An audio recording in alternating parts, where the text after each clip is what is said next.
नमस्कार, मी पंजाब डक. माझे महाराष्ट्रातल्या शेतकऱ्याला एक सांगायचं की कोणतं शक्ती चक्रीवादळ आपल्याकडे येणार नाही, काही घाबरायची चिंता नाही, काही नाही. फक्त 6 ऑक्टोबर आणि 7 ऑक्टोबरच्या दरम्यान राज्यात फक्त भाग बदलत तुरळक ठिकाणी पाऊस पडणार आहे. सर्वदूर पडणार नाही, मुसळधार कुठं पडणार नाही, अतिवृष्टी होणार नाही, म्हणून हा अंदाज लक्षात येतात. पण काय झालं, टीव्हीला बातमीमध्ये बरेच मला शेतकऱ्याचे फोन आले, एखादं चक्रीवादळ येईल का. मी म्हटलं तुम्हाला कोण म्हटलं, तर ते म्हणले बातमी चालू आहे. तर महाराष्ट्रातले सर्वप्रथम शेतकऱ्याला सांगू इच्छितो, कोणतं काही चक्रीवादळ काही आपल्याकडे येणार नाही, काही नाही. फक्त आज आणि उद्याच्या दिवसात थोडं भाग बदलत पाऊस पडणार आहे, म्हणून हा अंदाज लक्षात येतात. दररोज वेगवेगळ्या भागात या 2 दिवसामध्ये पाऊस असणार आहे, म्हणून हा अंदाज लक्षात येतात. पण राज्यातल्या शेतकऱ्याला सांगू इच्छितो की तुम्ही काय करा, 15 तारखेपर्यंत जशी सोयाबीन काढायची तशी काढून घ्या, झाकून ठेवा, नासा मशीनमधून काढून घ्या.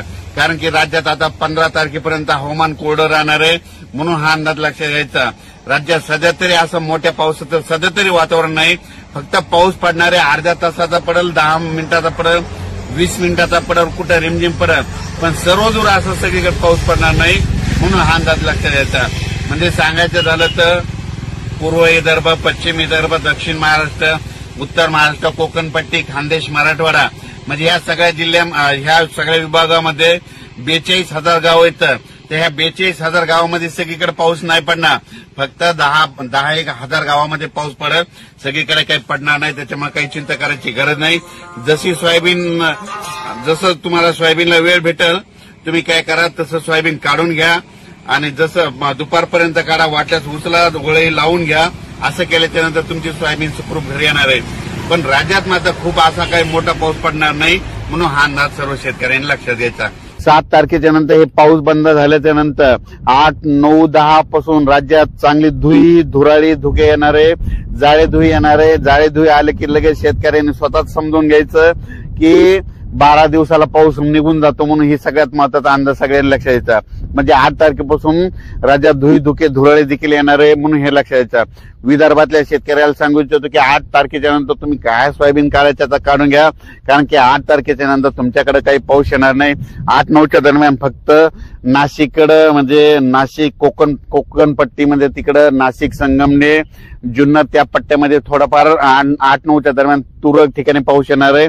पण विदर्भात माझा 8च्या नंतर परत मराठवाड्यात पाऊस काय येणार नाही, म्हणून परत सोयाबीन सोंगणी करण्याला काही हरकत नाही, म्हणून हा अंदाज लक्षात घ्यायचा.